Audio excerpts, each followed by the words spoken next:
Meus queridos, vamos abrir as nossas Bíblias lá em Mateus capítulo 6. Nós vamos ler do versículos 2 a 4. Na verdade, do 1 a 4, nós vamos falar do 2 a 4. Mateus 6, versículos de 1 a 4, porém, nosso estudo está concentrado nos 2, 3 e 4, nesses 3 versículos.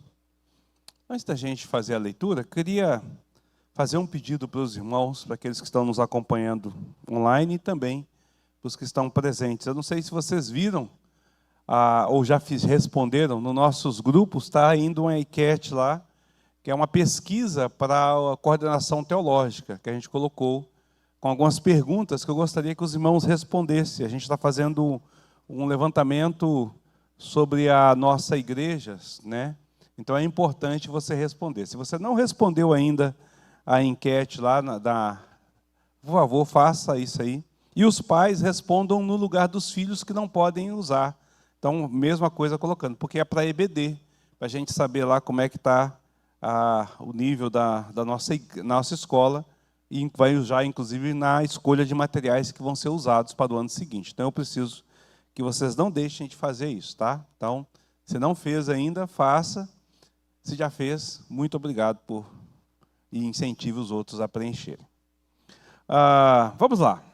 Mateus 6, a partir do versículo 1 até o versículo de número 4, nos diz assim a palavra do Senhor.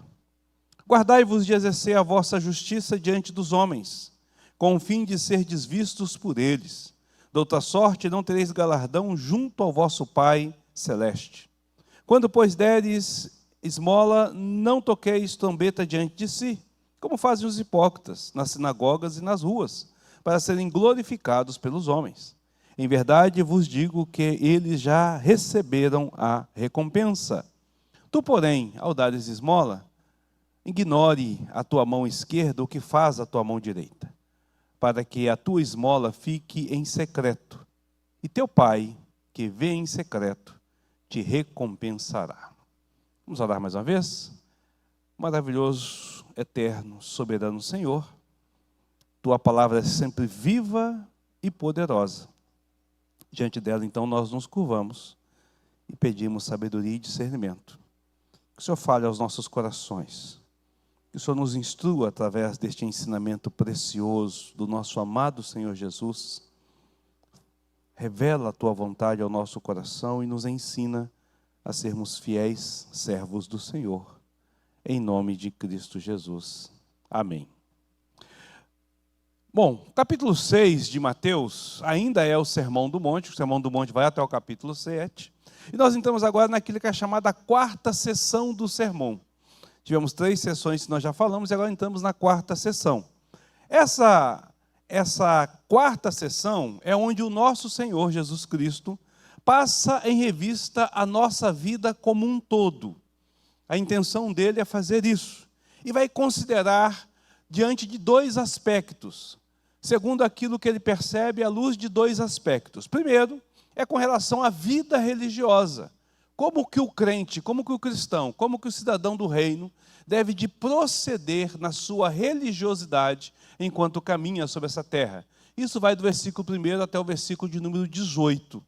Depois ele vai falar da vida de um modo geral. Como que o cristão, como que o cidadão dos céus procede na vida em comum, no dia a dia. E aí vai do versículo 19 até o versículo de número 34. Dessa forma, então, Jesus passa em revista a nossa vida, onde nós devemos de nos examinar, avaliar e aplicar aquilo que é ensinado nesse contexto. Como nós vimos na semana passada, quando nós introduzimos esse primeiro ponto, esse primeiro aspecto da vida cristã, ou seja, a vida religiosa, ela tem como introdução o versículo 1. Então, o versículo 1 é o versículo que introduz essa realidade. O tema, então, deste aspecto, o tema, então, desta revisão que nós vamos ver, ou dessa avaliação que nós vamos fazer, está justamente no exercício da justiça.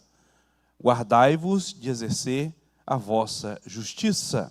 Jesus passa a expressar essa verdade sobre o exercício da justiça em 3 situações da vida religiosa.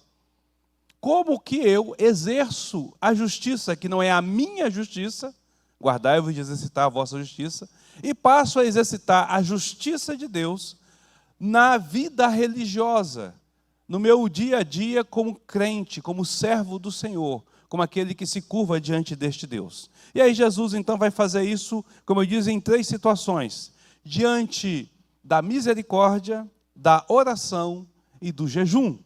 Então ele pega esses 3 aspectos da vida, do nosso cotidiano, do nosso agir lá fora, da maneira como nós lidamos isso diante do mundo, e vai fazer com que a gente avalie se nós estamos exercendo a nossa justiça ou estamos exercendo a justiça de Deus enquanto cidadãos dos céus.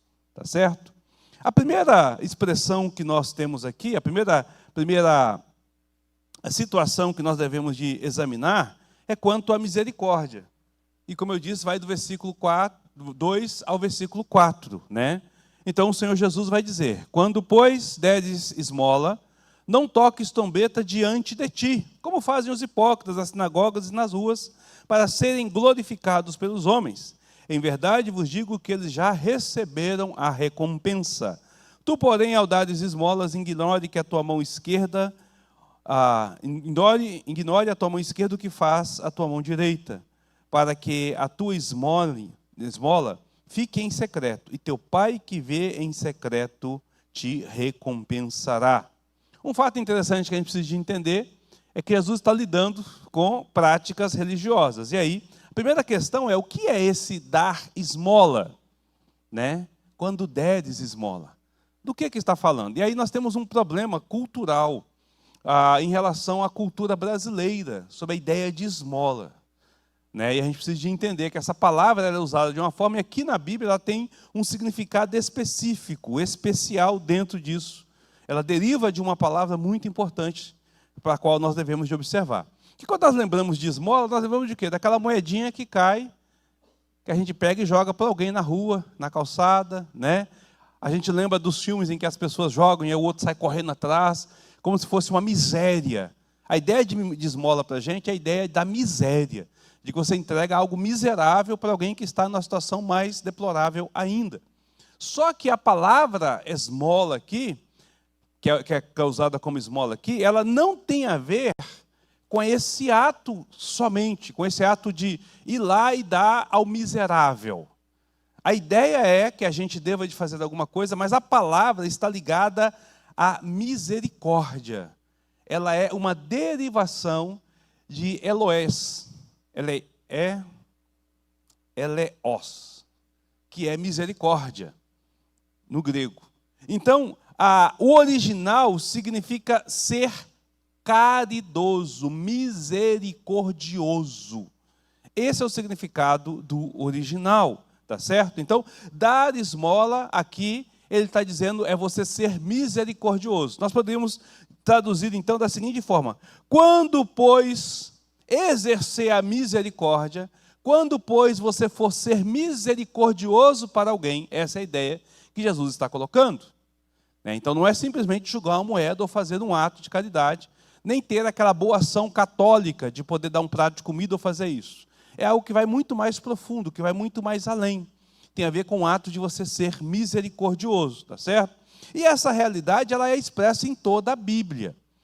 Aqui Jesus está fazendo conotação com um texto lá da lei em Deuteronômio. Eu queria convidar você a abrir a sua Bíblia lá em Deuteronômio capítulo 15, versículos de número 1 a 11. Deuteronômio 15, versículos de número 1 a 11.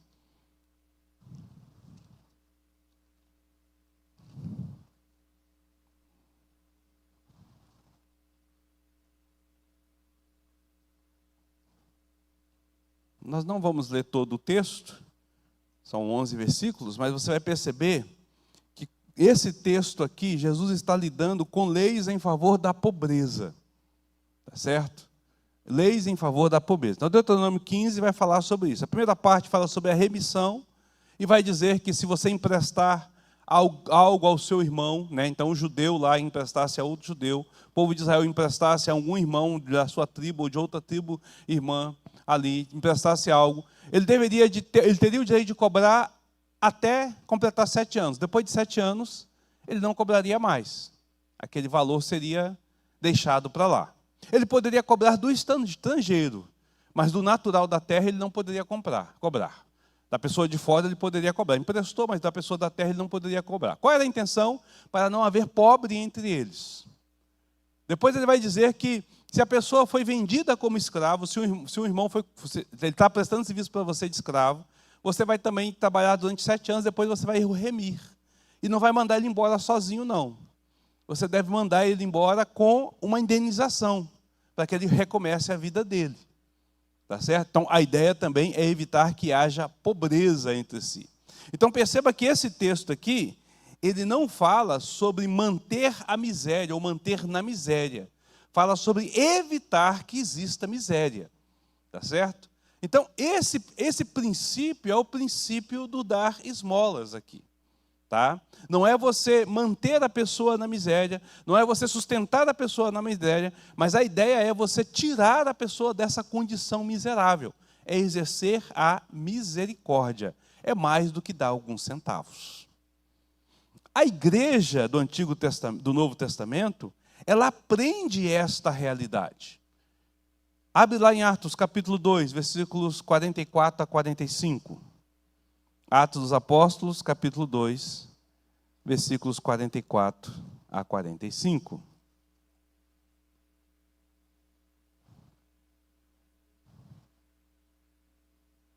Vou pedir para a nossa irmã Sandra fazer a leitura para mim.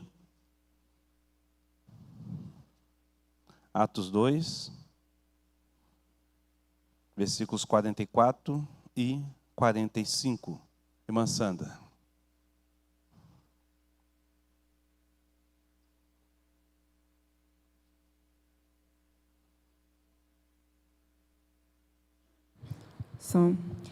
Como viviam os convertidos? Não, Atos 2,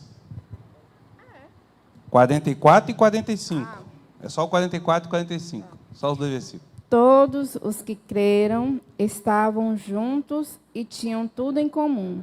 Vendiam as suas propriedades e bens, distribuindo o produto entre todos à medida que alguém tinha necessidade. Então perceba que aqui o que está lidando é com o evitar a pobreza, a miséria. Não é em sustentar na miséria. Porque quando nós lembramos de esmola, a ideia é você está sustentando alguém que está na miserável e você vai sustentando ele ali. Não, a ideia é diferente. A ideia aqui, então esse dar esmolas aqui é mais do que simplesmente você dar uma moedinha, é você promover recursos ou condições ou situações em que a pessoa saia, você agir com misericórdia sobre ele. Uma vez que a gente entende isso, a gente percebe o quão nós interpretamos às vezes a Bíblia errada por não conhecer algumas palavras, né? Porque no original, quando ela é usada, aí fala, por que usa esmola aqui? Porque, na verdade, essa palavra no original ela tem esse significado de agir com misericórdia, de caridade.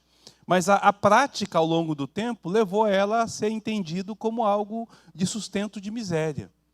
Né? Então, ela perdeu o contexto, ela perdeu o seu significado ao longo dos anos, na prática normal, pela forma como ela é exercitada. Tá certo? Então, o nosso Senhor Jesus aqui, ele não condena dar esmolas. Ele não condena essa prática. Pelo contrário, Jesus até incentiva a fazer isso. Eu vou mudar a palavra para misericordioso para ficar mais fácil para a gente, né? Jesus incentiva que nós sejamos misericordiosos. Observe que ele vai dizer assim: guardai de exercer a vossa justiça. Versículo 1. Aí você corta o restante e coloca assim: quando, pois, deres esmolas. Olha que Jesus está incentivando. Quando, pois, fores misericordioso. Jesus está incentivando essa questão. Nós vemos aqui que a igreja aprendeu. Quando nós olhamos aqui essa questão, nós vamos ver que a igreja aprendeu. Nós vamos ver também que Paulo escreve sobre isso quando os próprios macedônios pedem a Paulo, roga a Paulo, para que eles possam contribuir com os irmãos em Jerusalém por conta da seca que estava acontecendo. Daquela seca que estava acontecendo, conforme diz lá em 2 Coríntios, capítulo de número 8, versículos de número 3 e 4. E nós vamos encontrar vários outros textos, tanto no Antigo quanto no Novo Testamento, são vários outros textos que nós vamos encontrar, que vai apresentar esse papel importante do cristão. Vários textos que vai apresentar esta realidade da importância do cristão no exercício da misericórdia. Tá certo? Aí, se você for ficar correndo atrás da gatinha, vai ficar pior. Você vai botar, ela vai voltar daqui a pouco para dentro de novo. Então, tudo que nós temos que perceber é que o nosso Senhor Jesus não está condenando esta realidade. Ele não está condenando, né? O que Jesus vai condenar é a justiça dos homens. Guardai-vos de exercer a vossa justiça diante dos homens. Ele vai condenar a nossa justiça diante dos homens. A ideia é, você deve de ter, usar e fazer a misericórdia, exercer a misericórdia. Isso é algo importante, você deve estar envolvido com isso, você deve fazer isso, mas você deve fazer isso pensando na glória de Deus e não naquilo que os outros vão valorizar no seu ato de fazer. O que acontece? Os escribas e os fariseus entendiam a importância e se sentiam na obrigação de fazer atos de misericórdia, né? Porém, eles buscavam, nesses atos, a autopromoção. O que motivava eles a fazer isso não era aquilo que motivava o verdadeiro, ou que deve motivar o verdadeiro cristão a exercer o ato de misericórdia. Então, o que é que nos motiva a ser misericordioso? Existem 3 motivações para levar alguém a agir com misericórdia sobre o outro. A primeira motivação é por obrigação. Muitas pessoas ofertam, muitas pessoas ajudam por constrangimento. Se sentem obrigados, como se fosse um peso para eles fazer isso. E aqui, irmão, nós podemos colocar a oferta dentro da igreja, nós podemos colocar o prato de comida que é dado a alguém que tem fome, uma coisa assim. Entendeu? Muita gente vai dar por obrigação, seja por uma obrigação de consciência, diz assim, não, mas eu não posso deixar aquela pessoa passar por essa situação, seja por uma obrigação de constrangimento, porque ela se vê numa condição melhor do que o outro e fala, meu Deus, como é que eu faço? Eu vou ter que tomar uma postura aqui, por que as pessoas vão pensar de mim por eu não estar ajudando aqui? Né? Ou seja, pelo constrangimento do próprio grupo, da comunidade em si, como acontece em muitas igrejas, onde sempre se levanta oferta, missões, e aí as pessoas falam, quem dá com aí um dá 10, outro dá 20, outro dá 30, e você olha e fala assim, eu não vou dar nada. E você acaba no constrangimento ajudando de alguma forma, né? Quando promove aqueles leilões dentro da igreja. Então muita gente dá por constrangimento, se sente constrangido a fazer seu ato de misericórdia, a contribuir. E aqui nós vamos colocar nessa contribuição financeira principalmente, né? Nós vamos construir aqui a igreja, ou nós vamos fazer uma cesta básica. Nós fizemos aqui cesta básica para poder levar para o Bom Pastor, nós levamos roupa usada. Aí fala assim, mas você não deu nada? Não é possível. Aí você se sente constrangido e fala assim, mas o pessoal fala que eu não dei nada na igreja? Deixa eu ver se eu tenho pelo menos uma camisa velha, um trem qualquer aqui para levar, porque fica chato. E aí você está fazendo por constrangimento. Ou quando alguém chega perto de você e fala assim, rapaz, você tem tudo e você não pode ajudar nem um pouquinho, aí você fica constrangido e fala assim, Aí você pega e ajuda, e esse é um dos motivos que leva a pessoa a fazer a contribuição. O segundo motivo é por prestígio. A única coisa que essa pessoa busca ao fazer esse ato de contribuição, ato de ser generoso, é de receber a glória de ser generoso, de ser reconhecido como uma pessoa que contribui muito. Né? Que se sente naquela questão assim de levanta a bandeira e diz assim, não, eu tenho ajudado mesmo, né? Então a gente tem algumas práticas que às vezes acontecem, principalmente nas igrejas neopentecostais e pentecostais, que levam a essa condição, né? É por isso que, abrindo um parêntese aqui, na igreja reformada a gente não costuma fazer esse tipo de coisa quando nós desafiamos a igreja a contribuir com alguma coisa. A gente não costuma dizer assim, quem é que pode contribuir? Levanta a mão aí. Aí a pessoa levanta a mão. A gente não tem esse costume, certo? A gente diz assim, procura lá, vê como você pode fazer, coloca no envelope, põe lá no gasofilácio, ou faça a sua transferência, o que Deus colocar no seu coração, tal. Em algumas igrejas dá aquele tipo de leilão, né? Aí a pessoa pega, levanta, eu vou dar tanto. Eu vou dar 10 cestas básicas aí para ajudar nessa condição aí. E o que está motivando aquela pessoa? Às vezes é parecer. Às vezes é ser exaltado. Ao mesmo tempo, o outro fala assim, eu vou dar pelo menos uma. E o que está motivando ele é o constrangimento, que o outro deu 10 e ele não deu nenhuma. Né? E o sentimento, então, está voltado por uma direção errada. O que é que esses dois buscam? A aprovação dos homens. O que é que esses dois sentimentos buscam? A glória que pertence a ser visto pelos homens. O terceiro motivo que nos leva à contribuição é a gratidão e liberalidade. É a gratidão e a liberalidade. É por amar a Deus. Né? Ofertam porque são gratos, porque estão desapegados aos seus bens, porque amam a Deus, porque reconhecem que Ele tem feito muito mais por nós, e porque Ele tem feito tanto por nós, nos propõe a condição de sermos úteis, fazendo por alguém. Então eu faço por gratidão e liberalidade. Os escribas e os fariseus eram motivados pelo prestígio.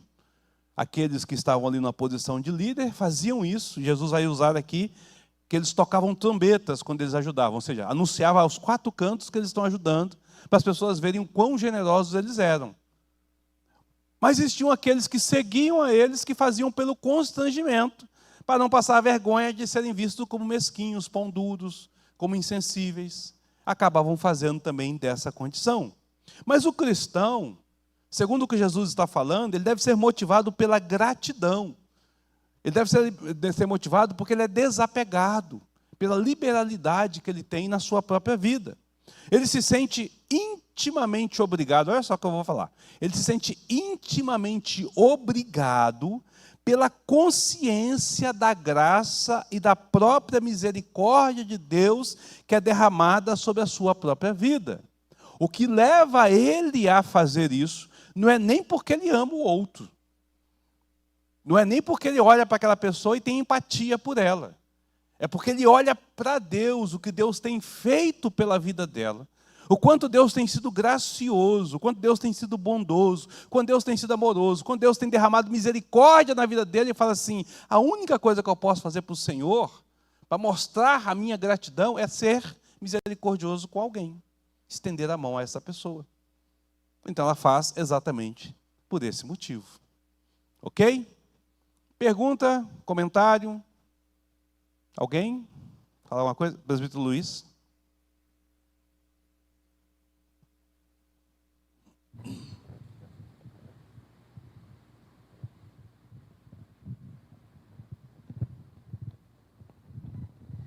Boa noite, igreja. Pastor, eu lembro quando a gente era na infância, nós fomos para um sertão e tinham muitas as pessoas, muitos lares. E as condições da gente lá, de todos, não era muito, assim, de mão cheia, de paiol cheio.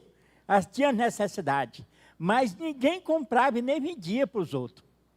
Quando a gente matava uma reis, um gado, um porco, a gente dividia para os vizinhos. Quando eles não vinham para casa para almoçar e levar, a mãe e o velho, meu pai, mandava deixar na casa de cada um daqueles vizinhos, aquele alimento. Se fosse carne, era carne, arroz ou farinha, que eles precisavam, eles sabiam. A mãe dizia assim para ele, olha, Raimundo, na casa de fulano e tal, ele dizia, Luísa, eu passei na casa de fulano e as condições lá não estão boas.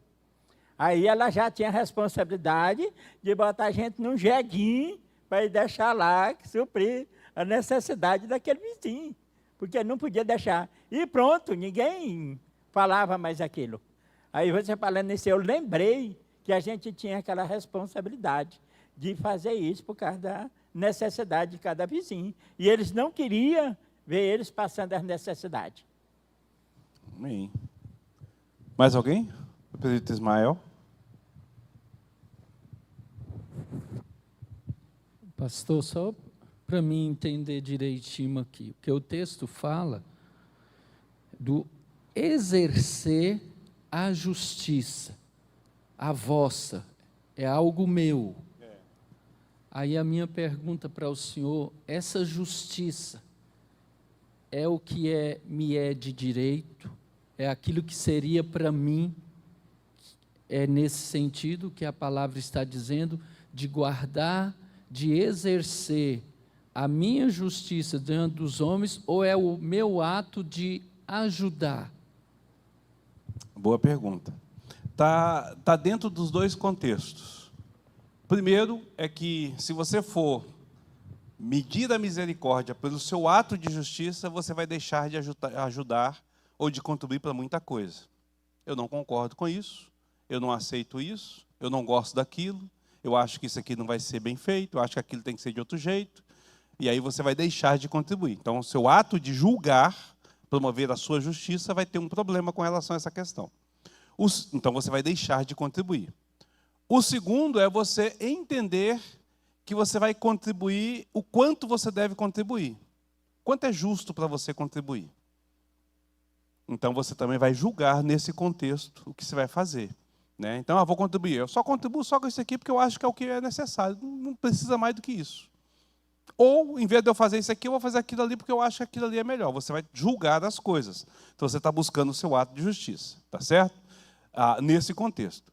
A segunda questão é você fazer para que as pessoas vejam o que você está fazendo e as pessoas te achem justo. Nossa, como o Ismael é uma pessoa caridosa, né? Olha como ele se envolve com as coisas da caridade. Político faz isso, artista faz isso, empresa faz isso, querendo benefícios por trás. Né? O político faz, querendo o voto dele, o artista faz, para poder descontar do imposto de renda, para poder fazer alguma coisinha a mais, tal. A empresa faz para poder tirar da imposto de renda e fazer outras coisas, e para ser bem vista na comunidade, para ter uma visão boa. E muitas vezes o crente faz para ser visto na igreja como alguém caridoso. Então, esse é o ato de justiça que ele está dizendo, tá certo? Tanto no sentido de julgar com que ou onde eu vou contribuir, ou com quanto eu vou contribuir, quanto no ato de julgar para receber os elogios. Aí isso aqui vale a pena fazer, esse tipo de coisa aqui, porque vai dar ibope para mim. Né? A gente hoje, nessa era de mídias sociais, a gente vê muito isso, né? Principalmente esse pessoal que gosta de ser influência e tal, esse pessoal que gosta de aparecer. Aí, nós vamos distribuir sopa. A igreja vai resolver que vai distribuir sopa para os mendigos aqui da cidade. A gente vai lá, aí o cara está lá batendo foto assim, tirando a selfie, que ele está servindo. Aí ele abraça o mendigo e diz assim, dá um sorriso aqui, ó. Como quem diz, eu estou fazendo a minha parte, né? Então ele está buscando o quê? Promoção diante dessas questões, entende? Está levantando a bandeira que ele não deveria de fazer, né? Então, o que o Senhor Jesus está falando é exatamente isso. O seu ato, ele é um ato religioso, sincero, ou ele é um ato religioso falso, hipócrita? É o que ele vai dizer. Porque o ato é um ato de religiosidade. A caridade é um ato da religiosidade. Toda religião tem o ato de caridade. Tá certo? Com os motivos errados ou certos, tem um ato da caridade. A grande questão é, o que te motivou a fazer? Você tem um ato de caridade pela religiosidade certa ou pela religiosidade errada? Entendeu? Mais alguém? Não? Tranquilo? Bom, o nosso Senhor Jesus vai dizer que aquelas pessoas que fazem por obrigação ou fazem por promoção, né, que fazem isso porque se sente constrangido pela situação, pelo clima, pela realidade que está ao seu lado, ou que fazem isso para poder receber das pessoas o elogio, elas já receberam a sua recompensa. Em verdade vos digo que eles já receberam a recompensa. E aqui você vai perceber que há um paralelo com o versículo final, né, do versículo 4. Então, o versículo de número 2 faz um paralelo, o final dele, com o final do versículo 4. Onde no versículo 2 diz assim, em verdade vos digo que eles já receberam a sua recompensa. Quem? Os hipócritas. Tá certo? E aí, o capítulo 4 diz, o teu pai que te vê em secreto te recompensará. Tá certo? Então Jesus afirma que o cristão, ele faz esperando de Deus E aí é interessante isso, né? Porque a ideia nossa é o seguinte: eu faço não esperando recompensa alguma. Não é essa a postura que a gente aprende? Não, eu dou sem esperar nada em troca. Mentira. Você está mentindo para você mesmo, você está se enganando. Sabe por quê? Porque você espera que Deus veja o seu ato. Ainda que você faça... Imagine, pense bem. Aí é que está a questão. Por que você contribui? Porque eu quero ser grato a Deus. Então você espera que quem veja o seu ato? Você não faz esperando que ninguém veja. Você faz esperando que Deus te veja. Você faz para o Senhor. Então a grande hipocrisia diz assim: não, eu faço isso aqui sem interesse algum. Tem interesse. É impossível você não ter interesse. Ainda que o seu interesse seja de agradar a Deus. Percebe? Então Jesus trabalha essa realidade. Todos nós fazemos com algum tipo de interesse. Pode ser o interesse correto ou pode ser o interesse errado. Nós temos interesse para fazer esse ato. O interesse correto é esperar de Deus, né? Então, no Brasil, a gente tem a prática de quando, principalmente no nosso contexto social do Brasil, quando alguém faz alguma coisa, a gente fala assim: Deus te pague. Não é isso que a gente costuma dizer? Que Deus lhe pague. Por quê? Porque a gente quer que a pessoa receba algum tipo de recompensa, né? E a pessoa fala assim: não, que isso? Nem pensar, que isso? Quando alguém fala assim: obrigado. Pronto. Que Deus lhe pague. Obrigado, querido. Pronto. Está certíssimo a fala da pessoa e está certíssimo você dizer obrigado. Você não precisa ficar constrangido assim: não, mas de jeito nenhum, que isso? Misericórdia, meu irmão, que isso? Meu irmão, misericórdia, está errado. É meu dever, minha responsabilidade? Não, querido. Obrigado. Realmente eu espero que Deus reconheça esse ato. Essa é a verdade que eu espero.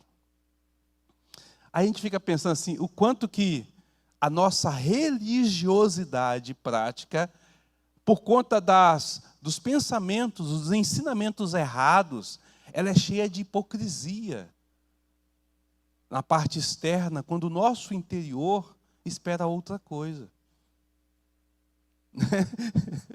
Como que a nossa religiosidade ela é cheia de hipocrisia, né? Então a gente precisa de pensar dessa forma.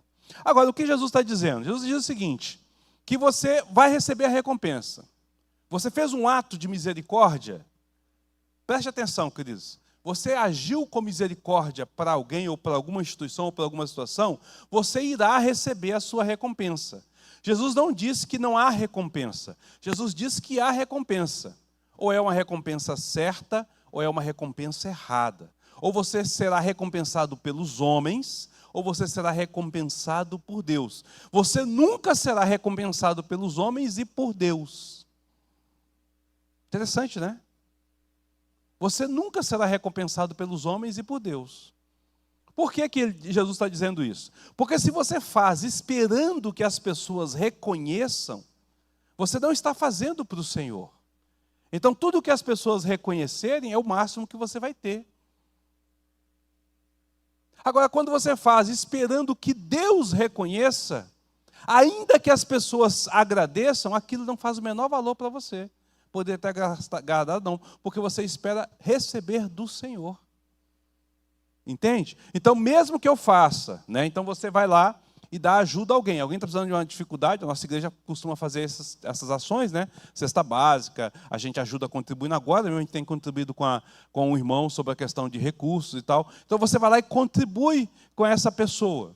A pessoa chega e fala assim: nossa, eu sou muito grata a você por tudo que você fez e tal. Você diz para ele assim: ô querido, não fiz mais do que minha obrigação. Por quê? Porque você fala assim: não importa o seu sentimento aqui para comigo. Obrigado por tudo isso. Mas a minha obrigação é para com o Senhor. O que me interessa é Deus ser grato pelo ato, Deus reconhecer o meu ato de gratidão por estar agindo aqui. Então você anula o reconhecimento do homem. Ele não tem valor sobre a sua vida. Mas se você vai pelo reconhecimento do homem, só o reconhecimento do homem é que vai dar valor à sua vida. Então você não apenas não espera o louvor dos outros, como você acha o louvor dos outros impróprio. Você acha que ele não deveria de acontecer, porque você não quer exercer a sua justiça. Você quer que Deus seja glorificado com isso. E você vai render toda a glória ao Senhor. Você quer que Deus observe esta realidade. William Hendricks, ao comentar esse texto, eu vou ler o que ele diz. Ele diz assim, quando ele fala sobre as duas mãos, né? A mão dá com a mão direita, de modo com que a mão esquerda não possa ver, né? Mova com uma do jeito que a outra não veja. As duas mãos quase sempre agem em uníssono. Juntas erguem uma carga, apoiam uma casa, carregam alguma coisa. Juntas estão no trabalho e estão no lazer. Portanto, elas podem ser consideradas como tendo plena familiaridade uma com a outra. Tudo o que faz uma, a outra sabe. Simbolicamente falando, pois para que a mão esquerda não saiba o que a direita está fazendo, é preciso que haja completa ausência de conhecimento, uma extrema ignorância. E já que as mãos são parte da pessoa, a expressão provavelmente se refere ao fato de que, tanto quanto possível, uma pessoa deve conservar sua contribuição voluntária em secreto, não só em relação aos outros, mas até mesmo em relação a si própria. Ou seja, deve de ignorá-la, em vez de dizer em seu coração, que bom sujeito eu sou por ter feito isso. Vocês entenderam o que Hendricks está dizendo? Ele está dizendo o seguinte, as mãos trabalham em conjunto. E é verdade, você pode fazer o teste. Você dificilmente faz uma coisa com a mão sem que a outra venha para ajudar. É um movimento natural de você fazer. Você vai pegar alguma coisa, se você sabe o que pega só com a mão, mas se é mais pesado, você já vai com a outra para dar o apoio. É natural, né? Então, sempre está tendo essa comunicação. Aí eu falo assim, quando Jesus diz que a mão deve fazer sem que a outra saber, que não haja essa comunicação, tem que haver uma completa ignorância, um completo desconhecimento das coisas, o que significa que a pessoa não está ciente até do que ele está fazendo. Essa é a ideia que ele está colocando. Então, a ideia é assim, quando eu vou fazer uma contribuição voluntária, vou pegar o exemplo, para ficar mais fácil para a gente, por questão de realidade, vou pegar o exemplo da oferta missionária. Quando nós fazemos a oferta missionária. Todo final do mês a gente vem e faz a oferta missionária. Então a gente pega o dinheiro, vem aqui e coloca no gasofilácio. Ou a gente faz a transferência, tá certo? O que se espera nesse ato de misericórdia para alcançar novos povos, para abrir novos campos, para ajudar, como agora a gente estava mandando recurso para a filha do pastor, né? a Kíria. Então, assim, o que se espera? É que eu não tenha mais notícia daquilo. O dinheiro foi aplicado, não foi aplicado, foi feito, não foi feito. Não me interessa, eu fiz a minha parte ali e acabou. Eu não espero que a pessoa depois fale assim, muito obrigado, igreja, pelo valor que vocês mandaram. E eu sinto assim, poxa, que bom a pessoa eu sou. Fiz a minha parte, servi ao Senhor com isso. E aí nós temos um negócio aqui interessante para a gente poder entender. Muito interessante. Quando a gente lida com contribuição, lembra que eu falei que o ato é ser misericordioso? Deixa eu te fazer uma pergunta, e eu gostaria de ouvir a resposta de vocês aqui. Os corajosos, levante a mão, porque o microfone vai até você. É um ato de misericórdia dar dinheiro a alguém que lhe pede na rua? É um ato de misericórdia quando alguém chega perto de você e fala assim, estou com essa conta para pagar, estou com essa dificuldade aqui assim. Você pega do dinheiro do bolso e entrega para aquela pessoa. Você está agindo com misericórdia? Pode falar, gente. Levanta a mão quem quer falar aí, quem quer dar. Sim, não. Aqui, ó. Já tem 2 aqui para falar.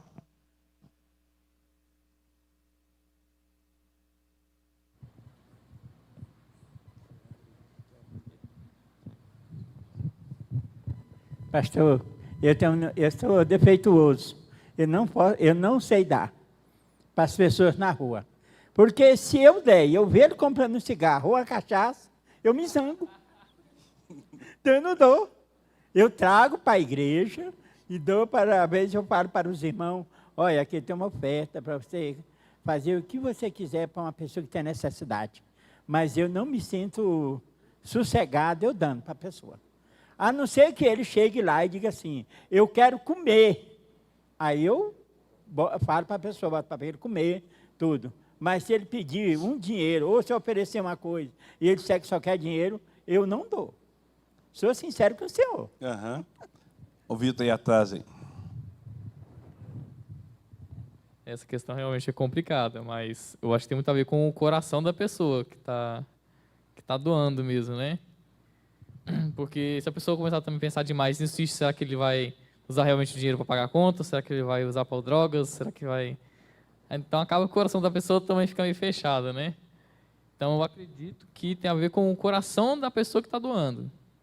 Se a pessoa está doando, fala assim, não, vou ajudar ela, mas tipo assim, eu estou ajudando ela, mas o que ela fazer com dinheiro vai ser culpa dela. Problema dela. Isso. Aí agora, por exemplo, num caso, por exemplo, eu vou doar, mas eu espero que, sei lá, ela me agradeça, ou que as pessoas me vejam na rua dando dinheiro, ou até mesmo que eu espere dela um obrigado, um sorriso, né? Então, às vezes a gente tem muito disso, eu já tenho um testemunho disso, de eu fazer uma boa ação para alguém, só que essa pessoa não me agradeceu. Tipo assim, eu doei uma coisa para ela, a pessoa não me agradeceu, eu fiquei com raiva dela. Eu falei, poxa, eu tô te ajudando e você nem sequer me deu um obrigado, nem me deu um sorriso. Deu vontade de pegar de volta o que eu... Então, realmente tem muito isso do coração da pessoa que está doando. Bem. Ismael? Pastor, eu tenho duas coisas aqui para mim, né? Mesmo da rua. A misericórdia é para quem está em muita dificuldade, né? A pessoa está numa situação difícil. Então, a gente precisaria realmente ver a situação da pessoa, porque no que os meninos falam, você encontra muita gente aí que está pedindo para fazer até coisas que não devem ser feitas. E aí, no que nós estamos estudando a palavra de Deus aqui, no nosso sentido que estamos doando, é quando há a atitude do nosso coração como uma expressão de gratidão a Deus. Então, tem duas coisas aí que, para mim, precisa ser vista, mesmo ao doar para alguém na rua. Ok. Quem mais quer falar? Mais alguém? Do lado de cá, ninguém tem coragem de falar? Vou com as irmãs aí. O Vitor quer falar de novo lá. E também tem essa questão, tipo assim, que na minha concepção, né, se eu quiser doar, mas com esse coração mesmo de assim, não, quero ajudar, eu acho que está certo. Mas se a pessoa também não quiser doar, fala assim, não, eu não sei, eu estou com medo de doar e ela fazer alguma coisa errada, na minha compreensão também eu acho que também está certo. Então não é que a pessoa também estaria deixando de, tipo assim, ela não está sendo misericordiosa, por não doar por causa desse medo também, né? Eu acredito. Agora deixa eu fazer uma outra pergunta para poder ajudar nessas respostas aí. Quando você dá o dinheiro a alguém na rua, você está ajudando ou está atrapalhando aquela pessoa?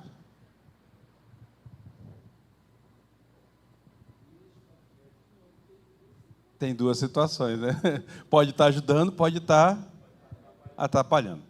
Estou colocando isso aqui por causa do entendimento nosso de esmola, que é o entendimento da Igreja Católica, de que as pessoas dizem assim, não, porque Jesus estava lá, se eu não der um prato de comida, eu não dar uma água, não dar o quê, eu estou deixando de dar para Jesus, porque Jesus falou que ele estava lá junto com aquele pobre, que é a interpretação católica, tá certo?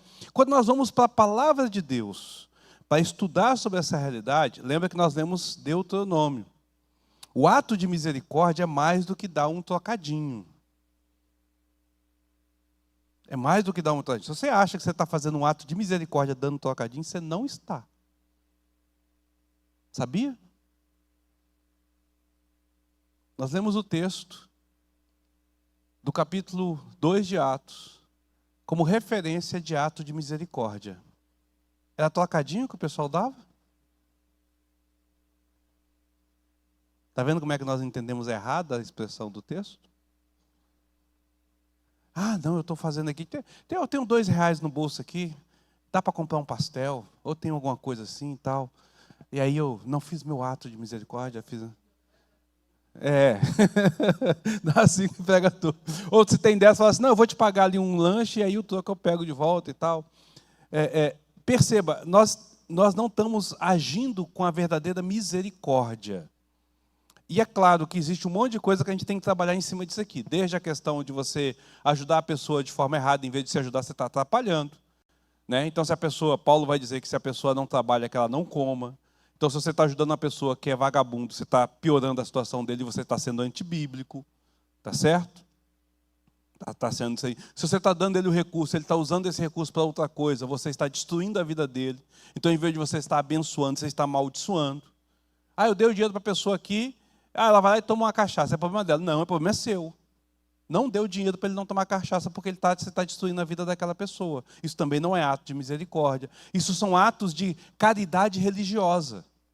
São atos religiosos esperando na expressão daquilo que o homem entende. O verdadeiro ato de misericórdia é o ato em que você vá transformar a vida da pessoa. Quer ver um ato de misericórdia verdadeiro? O samaritano. O bom samaritano. Que ele vê a pessoa ali e trata aquela pessoa de tal forma com que ela saia recuperada. O texto de Deuteronômio 15 trabalha essa questão de não haver pobres entre nós. Percebe como nós temos uma visão errada dessa ideia de misericórdia? Porque nós lemos o texto, não dá esmola, e a gente lembra sempre dessa questão da esmola. Jesus está lidando com essa condição numa condição mais profunda. Como cristão, como cidadão do reino celeste, qual é o meu maior desejo como cristão? Não é que haja miseráveis. Qual é o meu maior desejo como cristão? É que as coisas mudem. E qual é o maior ato de misericórdia que pode ser? O evangelho sobre a vida da pessoa. O que adiantou eu dar um dinheirinho para aquela pessoa, ou dar uma cesta básica para aquela pessoa, ou dar uma sopa para aquela pessoa, ou construir uma casa para aquela pessoa, se o evangelho não foi? Isso não é misericórdia, isso é religiosidade. Percebe? Então a gente precisa de entender quando o texto apresenta para esse contexto. Qual é a recompensa que a gente espera? O que a gente espera receber do Senhor diante desta realidade, né? Então, observa que ele vai dizer, para que a tua esmola fique em secreto, e teu pai que vê em secreto te recompensará. Nós já esperamos uma recompensa do Senhor. Nós queremos o quê? Que o reino de Deus seja estabelecido. Que o reino de Deus aconteça, que o reino de Deus faça. Você pode até ajudar alguém na rua. Não é problema de você ajudar se você tem esse interesse, se você sentiu empatia com aquela pessoa e fez essa questão. Mas certifique-se de que você está ajudando, de fato, e não aliviando a sua consciência. Porque senão você só vai ter a gratidão das pessoas. Você não vai ter a recompensa que procede do Senhor. Porque você não está exercendo a verdadeira misericórdia. Então, perceba que o negócio é mais profundo. É preciso haver todo um contexto em relação a essas questões. Né? É preciso haver todo um contexto. Por que a igreja faz, então, essa obra de caridade? Porque ela entende essa necessidade, mas ela precisa de fazer a obra da forma correta. Né? Então não adianta, por exemplo, a diaconia pegar 10 cestas básicas e todo mês distribuir 10 cestas básicas para uma pessoa que não resolveu o problema dele. Não resolveu o problema dele. Vamos dar uma cesta básica aqui para o irmão que ele está precisando. A gente vai lá e compra aquela cesta básica michuruca, que faltou metade dos itens necessários para uma família passar, entrega a cesta básica para a pessoa e fala assim, meu querido, Deus abençoe você, eu fiz a minha parte, vamos embora. Aí a pessoa olha, ela não tem um sabonete, ela não tem um creme dental, ela não tem um alimento mais conciso, aquele arroz ali às vezes está até com orgulho, aquele feijão é o mais velho, né? Você está esmolando aquela pessoa no contexto do esmolar católico. Você está dando o resto para aquela pessoa. E no final das contas a pessoa ainda não tem recurso. Porque aquilo não resolveu o problema dela. O princípio é um pouquinho maior. É de entender que Deus nos deu recurso para ir um pouquinho além. Para ir a mais do que isso. Tá certo? Para fazer isso com algo mais profundidade. Né? Então a gente precisa de entender isso. E levar principalmente o evangelho àquela pessoa. Levar àquela pessoa o conhecimento de quem é Cristo. Tá certo? Essa é a ideia. E trazer condição de melhoras. É assim que funciona. É assim que deve ser. O resto é só religiosidade. O resto é só religiosidade. A gente não está fazendo nada demais em relação a essas questões. Pergunta, comentário, reclamação. A nossa irmã Zumida aqui.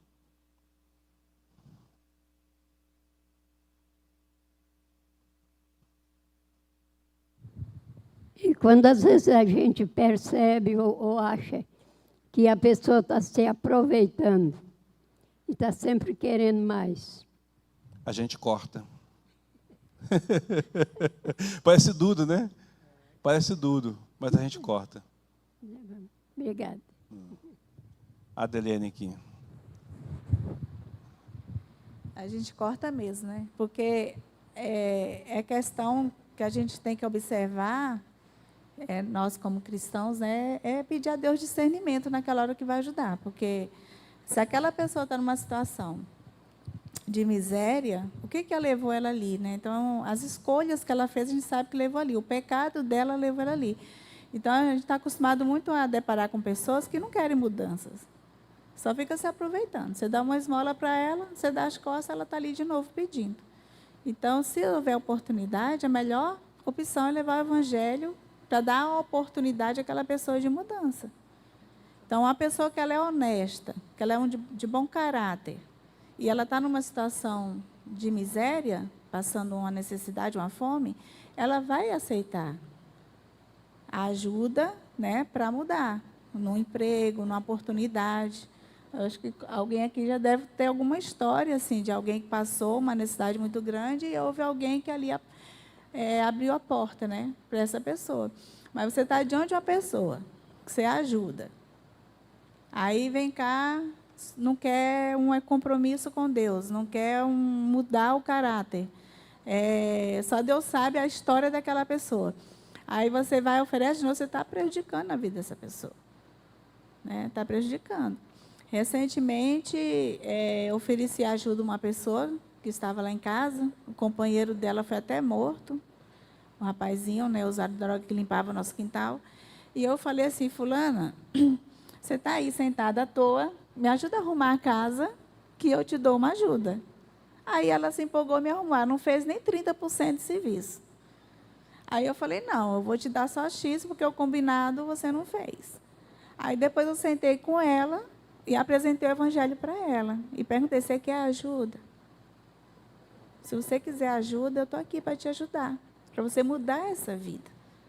E puxei a orelha dela em algumas posições dela, né, da preguiça dela, que era muito grande. Ela falou, eu não quero ajuda. Do jeito que está, tá bom.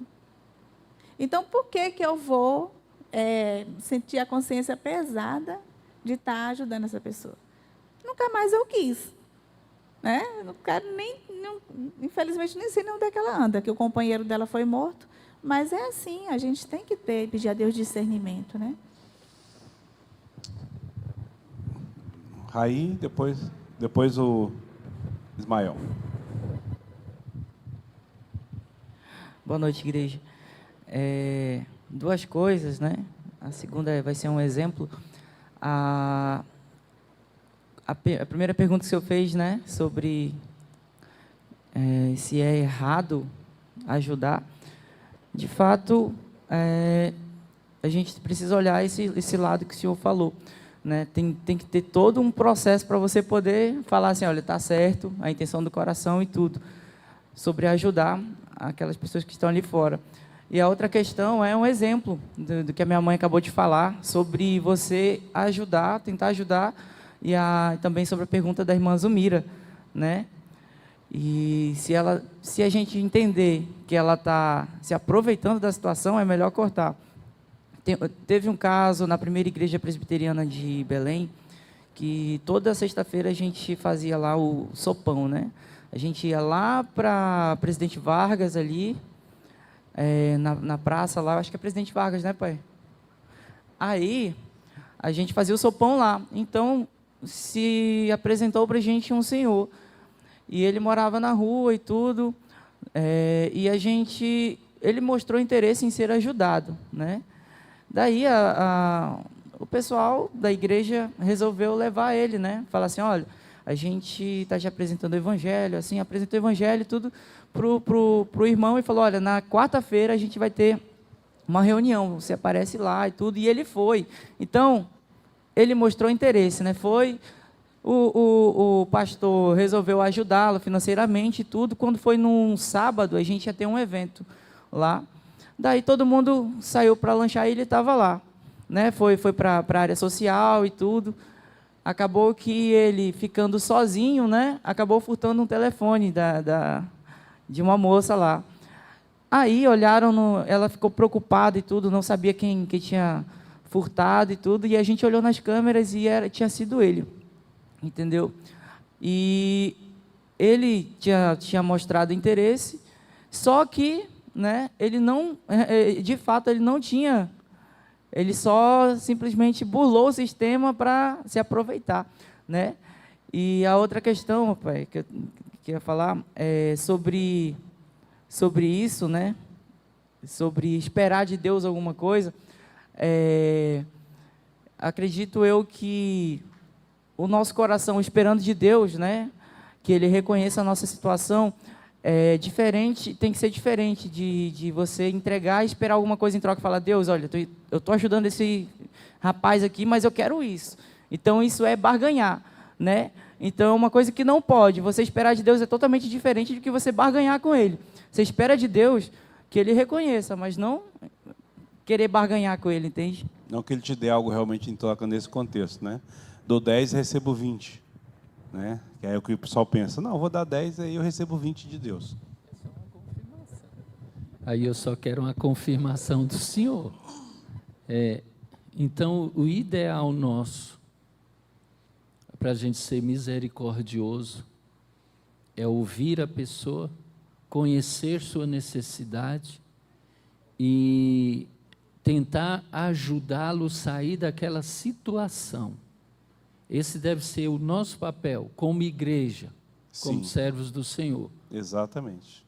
Então, nós temos que pensar a nossa forma que nós ajudamos, né, pastor? A gente precisa repensar. Exatamente. O ser misericordioso é exatamente essa questão. Começando com os de casa, nossa irmã Eudes, começando com os de casa, né? Atos fala daqueles de casa, os nossos de casa têm essa ajuda nossa em relação a isso, e se estendendo para os de fora, né? Agindo em relação a essa questão. Eu acho interessante que quando nós olhamos, por exemplo, o que é o contexto de misericórdia no conceito brasileiro. O nosso contexto de misericórdia é sempre para fora. A gente comprou a ideia dos miseráveis, a gente sempre olha para os miseráveis. Agora, olha o texto que diz aqui sobre Israel. Fala sobre os de casa.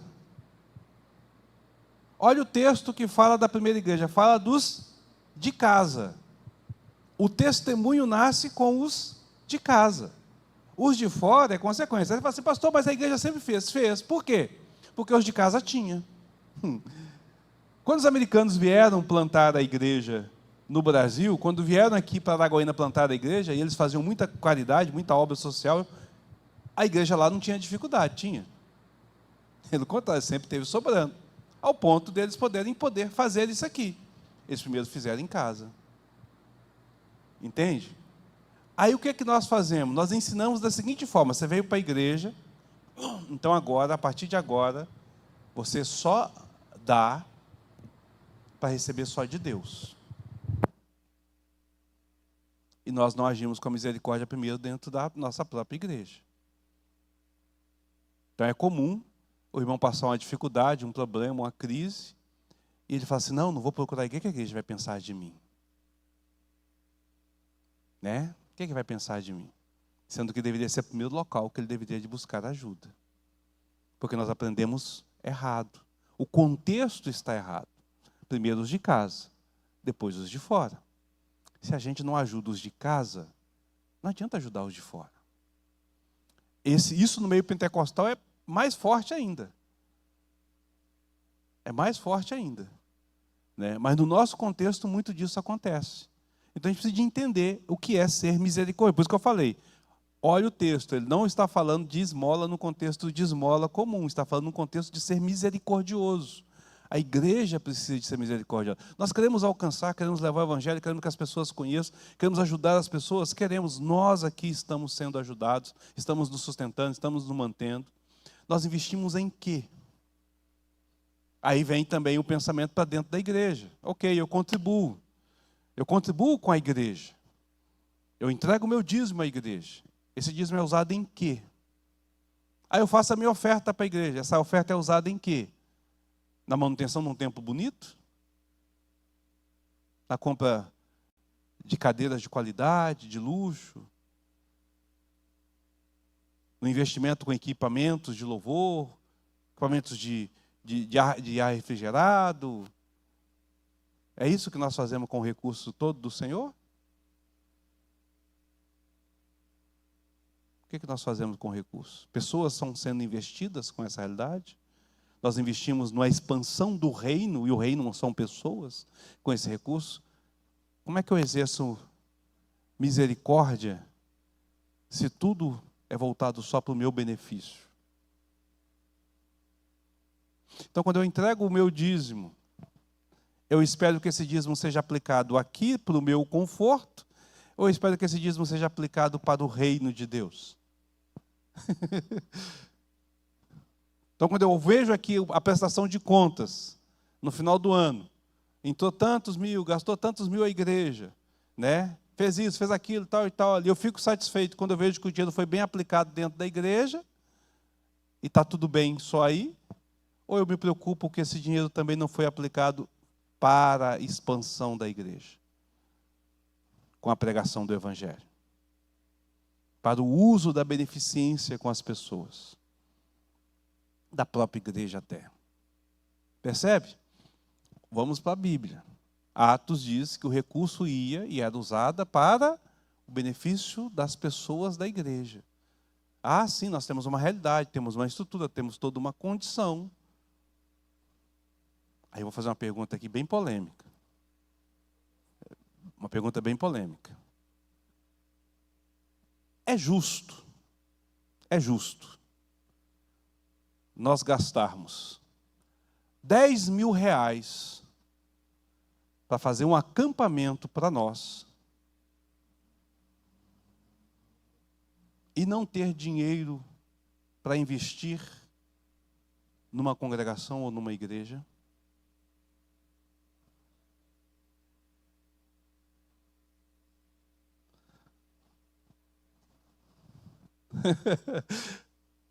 Percebeu? Jesus está lidando com o contexto. Quando ele fala de esmola aqui, ele está lidando com o dinheiro que é usado na igreja, no benefício da igreja, na expansão do reino e no exercício da misericórdia. Não é só entregar para o outro lá. É o que nós fazemos com o recurso que nós temos e o que nós fazemos com o recurso que nós temos como igreja. Com o que nós fazemos com aquilo que a gente entrega. Tá certo? Da forma como a gente entrega. Aquela pergunta que Ismael tinha feito, né? O que é essa justiça? Ah, não, eu não vou concordar em entregar o dízimo, não, porque eu não concordo com o recurso que a igreja está fazendo com o recurso desse dízimo. Ou não, 10% do meu salário é muito dinheiro, eu vou dar só 5%, ou 2% ou 3%, porque é suficiente para a igreja funcionar. Você não está sendo misericordioso. Você não está pensando na recompensa que vem do alto, que vem do céu, que é derramada de Deus sobre as nossas vidas. Você não está pensando nisso. Você não está olhando para gratidão com aquilo que Deus tem feito sobre vocês, sobre cada um de nós. E é isso que a gente tem que fazer. Pensar com respeito à gratidão em que Deus tem nos dado. Tá? Pensar nesse contexto. Como a Dani pediu a palavra, mas como o texto está um pouquinho avançado, Dani, eu vou segurar um pouquinho com você aqui, senão a gente não segue. Observa que ele vai dizer, o teu pai que vem em secreto te recompensará. Nós já falamos. Você vai receber uma recompensa. E não adianta você querer ser hipócrita dizendo que você não quer recompensa nenhuma, que você quer pelo menos que Deus se agrade da oferta que você está fazendo. Você quer uma recompensa, tá certo? Qual é a recompensa que Deus nos dá? O Raí falou assim, não é esperado 2 vezes. É verdade. Volta aí, Mateus 5. Versículo 7. Aqui está a resposta da recompensa. Mateus 5, versículo de número 7. Acharam aí? Mateus 5, 7. Olha só o que aqui diz. Bem-aventurados misericordiosos, porque alcançarão misericórdia. Quando eu sou misericordioso, eu alcanço misericórdia. Deixa eu explicar como é que funciona. A motivação do cristão é a própria misericórdia de Deus sobre a vida dele. Então, como é que funciona? É como se a gente vivesse num ciclo. Deus é misericordioso conosco. Deus enviou o seu Filho, morreu por nós, nos deu a vida eterna, nós temos um céu para aguardar. Deus tem sustentado a nossa casa, nos dá um trabalho, nos dá uma casa, nos dá a saúde, nos dá as lutas, as dificuldades, mas nos dá a solução para isso, nos dá uma igreja para congregar. Né? Deus dá pessoas com quem eu possa contar. Tudo isso é motivo de gratidão. Então, com gratidão a Deus, eu falo, Senhor, o que eu posso fazer é agir com misericórdia. Então, eu vou contribuir para que a obra do Senhor expanda. Porque o melhor ato de misericórdia que tem é o ato que o Senhor teve de vir à terra, morrer por nós. Muitas vezes, no texto bíblico, misericórdia ela é até usada como sinônimo de graça, apesar das palavras serem diferentes. A graça de Deus exerce em cima da sua misericórdia. Deus age de modo beneficente para conosco, tá certo? Qual é o maior ato de misericórdia que Deus já teve para nós? Enviar o seu Filho para morrer a nossa morte e nos dar a sua vida. Essa é a maior ato de misericórdia. Qual é o maior ato de misericórdia que eu posso fazer enquanto cristão para quem está lá fora? Não é dar um prato de comida. Não é construir uma casa nova para ele. É levá-lo a conhecer a Cristo como seu Salvador. Então eu vou agir nesse mesmo contexto. As outras coisas são secundárias. Elas não são a primordial. Não é primordial dar cesta básica. Não é primordial pagar a conta de água e pagar a conta de luz. Primordial é levar o evangelho. Essas coisas são secundárias. São extremamente importantes. Tiago fala isso. Não adianta você chegar perto do seu irmão e despedir ele na bênção. Vá, que Deus te abençoe, deixando ele com fome. Não. Deus te deu recurso para que você possa ser misericordioso para ele. Você olha e fala assim, eu recebi do Senhor, que bênção. Eu posso ser útil contribuindo. Então, quando eu entrego o meu dízimo, quando eu entrego a minha oferta, quando eu dou uma cesta básica, eu estou pensando também nisso, que Deus também está me sustentando. Tá certo? Mas o maior ato de misericórdia é levar o evangelho. Contribuir sem evangelho não é ato de misericórdia. Precisa de contribuir com o evangelho. Primeira coisa a fazer é isso. Tá certo? Primeira coisa a fazer é isso. Por eu receber a misericórdia do Senhor, eu contribuo. Eu ajo com misericórdia. Quanto mais eu ajo com misericórdia, mais eu recebo misericórdia. Bem-aventurados os misericordiosos, porque alcançarão misericórdia. Então há um ciclo. Há um ciclo. Eu vou sendo misericordioso e vou recebendo mais misericórdia. Eu vou sendo misericordioso e eu vou recebendo mais misericórdia. Só que esse ciclo, ele não termina aí. Esse ciclo, ele continua, né? Se eu faço isso com gratidão, se eu faço isso não pelo mérito de receber, de reconhecimento humano, não para ter algo em troca de Deus, mas porque eu já recebi de Deus isso. Se eu faço isso, então a glória de Deus é manifestada. Porque aí o versículo de Mateus 5,16 vai dizer, assim brilhe também a vossa luz diante dos homens, para que vejam as vossas boas obras e glorifiquem o vosso Pai que estás no céu. Percebe? A injustiça minha deixou de ser. Eu ajo com misericórdia porque Deus é misericordioso para comigo. Eu venho e entrego o meu dízimo em reconhecimento à misericórdia de Deus e espero que esse dízimo seja aplicado para a glória de Deus. Eu venho e faço a minha oferta por esse fim. Eu entrego uma cesta básica, eu ajudo um irmão que está com dificuldade, eu pago uma consulta, eu faço alguma coisa, eu envio um missionário para fora, eu sustento uma pessoa, porque Deus tem me dado recurso para isso. E eu quero que o reino dele se expanda. E eu quero que as pessoas vejam Deus sendo glorificado. E aí Deus é glorificado. O meu interesse é que Deus seja glorificado.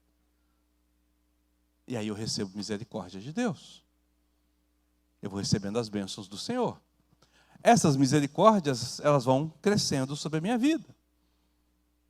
Porque a Bíblia nos diz que lá na frente, Deus ainda nos recompensará com galardões. Que se você me perguntar o que é, eu falo, não faço a menor ideia. Sei que a coisa é boa. Sei que o negócio é bom. Mas o que é esse prêmio que Deus vai nos dar, eu não sei. Tudo que eu posso pensar aqui só fica nessa terra. Lá no céu é outra realidade. Né? Então, eu tenho agora, num futuro próximo, uma recompensa mínima, que essa recompensa é a misericórdia de Deus sobre a minha vida, e tenho lá na glória, num futuro mais longe, mais longínquo, mais distante, no amanhã, uma recompensa celestial. Então, o que me motiva a ser misericordioso? Querido, deixa eu falar um negócio para você aqui. Tem nada de errado de você agir com um ato de misericórdia, seja contribuindo com uma oferta missionária, seja contribuindo com a expansão da igreja, seja conjunto com o seu dízimo, seja entregando a cesta básica com alguém, pensando assim, Deus irá me recompensar por isso, porque eu quero que Ele seja glorificado em relação a isso. Se você pensar que a recompensa não está nessa terra, a recompensa está na glória. Porque o primeiro ato seu vai ser assim, Deus me deu condição de fazê-lo? Louvado seja o Senhor. Que bom que Deus me deu condição de poder ajudar. Eu poderia não ter condição de se ajudar e precisar de ajuda. Deus me deu, então eu vou fazer essa ajuda.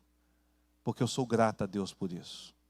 E o que eu espero disso? Nada mais do que o céu. É tudo o que eu quero.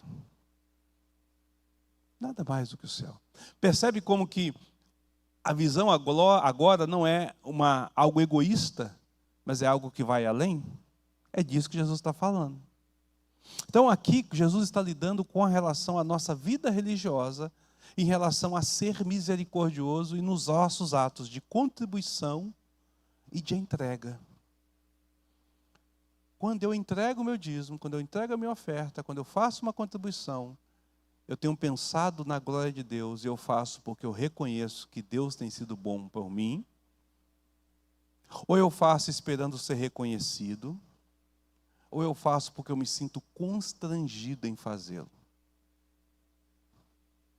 Se você faz porque se sente constrangido, ou se você faz esperando o reconhecimento dos homens, você está agindo errado.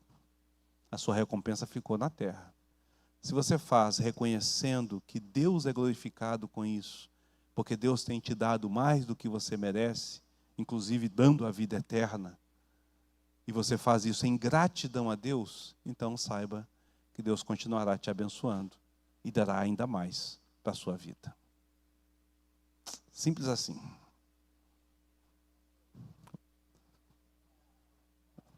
Traz o microfone para o nosso irmão Ismael aqui, por favor. Para o seu Luiz, perdão.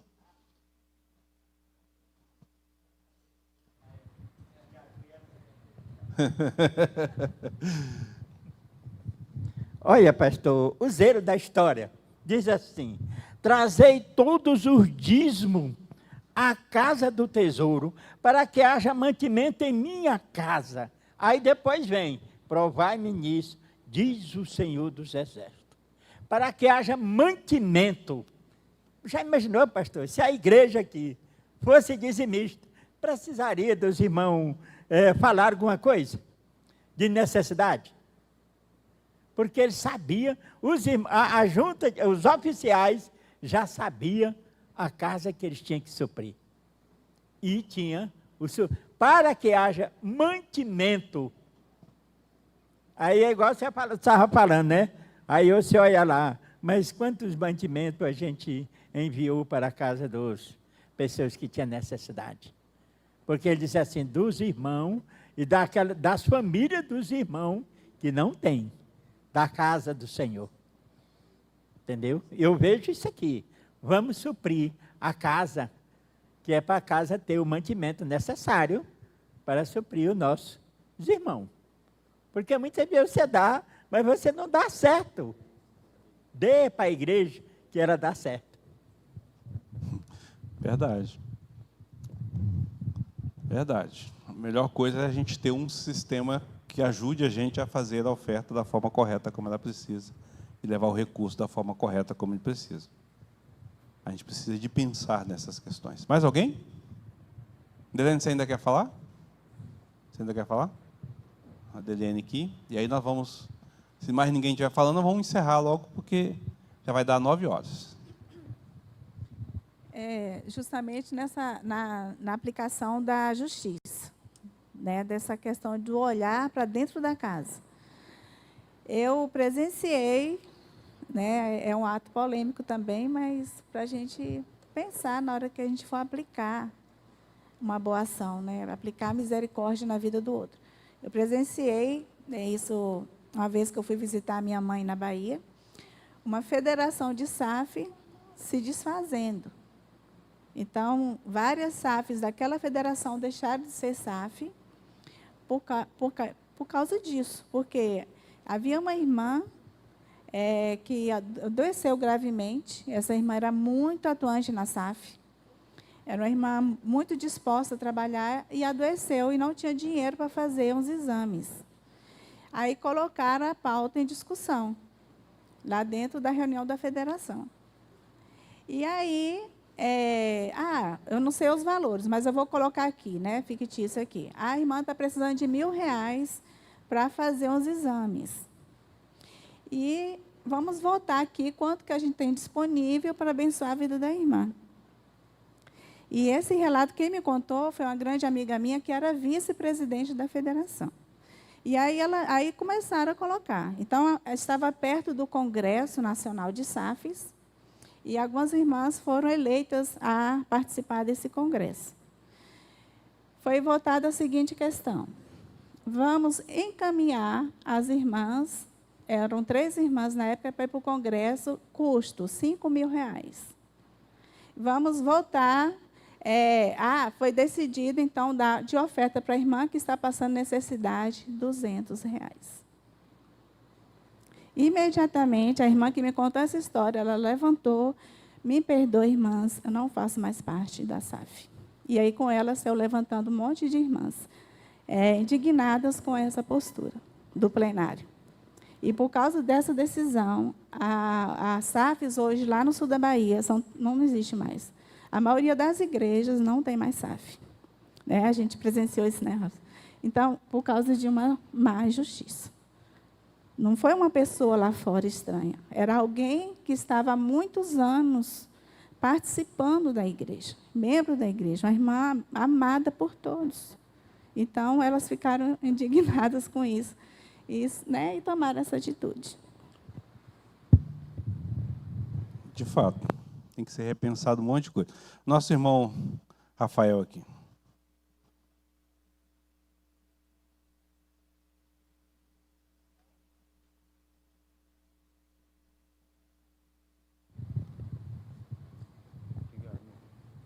Pastor, só um versículo para finalizar aqui. Em Gálatas 6:10, que diz assim: por isso, enquanto tivermos oportunidade, façamos o bem a todos, mas principalmente aos da família da fé. Foi justamente isso, né, que a gente acabou de ouvir da irmã Deliane e do presbítero Luiz aqui. Só isso mesmo. Amém. De fato. A situação lá da Federação de SAF lá foi errada ter terminado? Foi. Deveria de ter tomado uma postura diferente? Deveria. Poderia ter revisto e visto as coisas? Foi. A gente não sabe os detalhes da situação, mas a gente sabe a indignação. Elas agiram errado? Não sei. Por que eu vou dizer que eu não sei? Aí vem uma outra coisa polêmica. É obrigação da SAF? É obrigação da federação fazer esse trabalho? Qual é o papel da federação? Agora, qual é o papel da igreja? Nós temos o servir às mesas, um órgão especial para isso. Mas porque a gente não funciona como deveria a igreja funcionar, essas coisas acontecem. Essas coisas acontecem. Por exemplo, nós fizemos uma oferta missionária para a Kíria, para ela poder fazer a cirurgia. 90 e poucos mil reais a cirurgia dela. Tá certo? O Brasil inteiro está participando. Várias igrejas estão enviando. A gente enviou a nossa oferta, está separando a nossa oferta para enviar para essa situação. A gente não enviou ainda porque o Emerson teve que viajar para fazer a cirurgia, está esperando ele chegar para poder fazer o levantamento exatamente quanto foi que deu. Mas está beirando em torno dos 2 mil reais a oferta. Irmãos, eu acho pouco. Eu vou ser sincero. Para uma igreja do nosso tamanho, com uma arrecadação de 50 mil por mês, 2 mil reais é muito pouco. É nada em relação ao que a gente poderia ajudar. Poderia ajudar mais, mas a gente está fazendo isso. A Diaconia Nacional liberou uma verba. Liberado 20 mil reais para lá. A diaconia que funciona na igreja presbiteriana. A diaconia atende o Brasil inteiro, todas as necessidades. Liberou 20 mil para lá. Né? E aí o restante ele está levantando junto com as outras igrejas. Mas nós estamos fazendo oferta. Mas é muito pouco.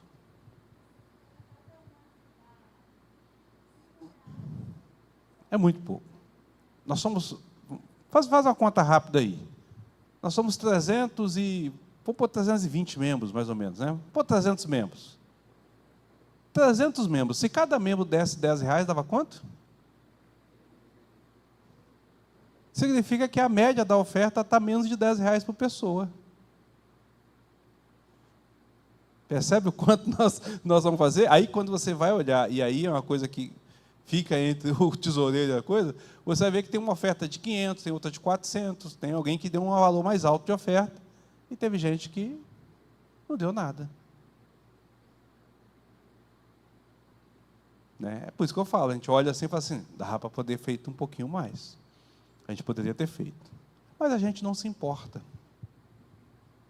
A gente não se importa. A gente não faz olhando para Deus com a graça de que Deus tem feito por nós. A graça de que Deus tem feito por nós. A gente não olha para isso. A gente não olha para o que Deus tem nos dado, que vale muito mais do que isso. Nós olhamos o que a gente tem no bolso naquela hora. E a gente não se prepara para esse tipo de coisa.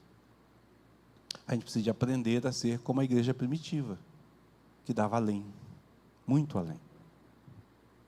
Muito além.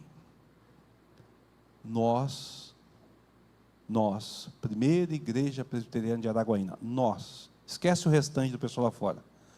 Nós, primeira igreja presbiteriana de Araguaína, não somos misericordiosos. Entendeu? A nossa comunidade não é misericordiosa. Nós não temos essa visão de gratidão a Deus pelo que Ele tem feito. Nós conseguimos contribuir para coisas que trazem retorno para nós, mas nós não conseguimos contribuir com a mesma qualidade, a mesma intensidade para aquilo que não vai ser para nós, vai ser para o reino.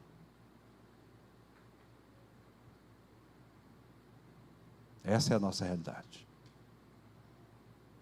Eliade, queria falar? Eu só queria dizer que a primeira ideia que o senhor colocou hoje me impactou bastante, essa forma de pensar que ser misericordioso, né, para levantar o outro, para abençoar o outro de forma que ele ache o seu caminho, cresça e continue bem, né? E isso faz parte realmente de uma cultura que só pode ser de um Deus como o nosso, porque a cultura brasileira não é assim.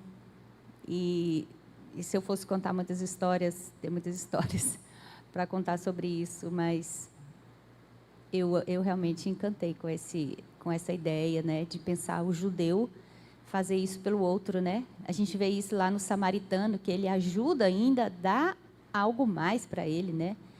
E Jesus também fala, né? Se alguém pedir para você andar 1 milha, ande 2, né? Então, assim, é algo além realmente, né? E os discípulos ali em Atos tinham esses valores e viveram esses valores e souberam, né, partilhar isso. Então, é muito, muito maravilhoso. Para mim foi novo, realmente novo. Eu nunca tinha pensado dessa maneira.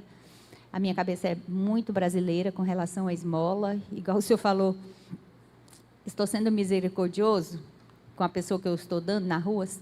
Sim, eu acho que sim, a intenção é boa, né? Você quer ajudar, mas no fundo você quer se livrar daquela pessoa. Vai.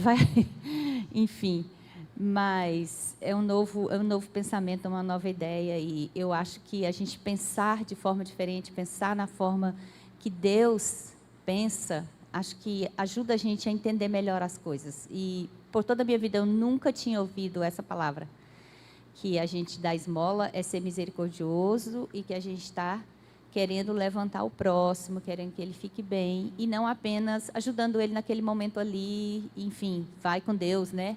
Me livro de você com essa esmola. Eu fui muito impactada com essa palavra, gostei muito. Amém. Minha oração é que Deus, de fato, nos impacte e nos faça mudar, nos moldar a imagem de Cristo, né? Aquilo que Cristo fez. Mas o ato de misericórdia foi exatamente a ação dele sobre nossas vidas. Meus queridos, vamos encerrar esse momento. Semana que vem a gente volta, nós vamos falar sobre o tema seguinte, né? Então, o tema seguinte é sobre a oração, vai ter polêmica aí de novo, mas vai ser mais tranquilo. Vamos colocar de pé, então, para a gente poder orar encerrando esse momento?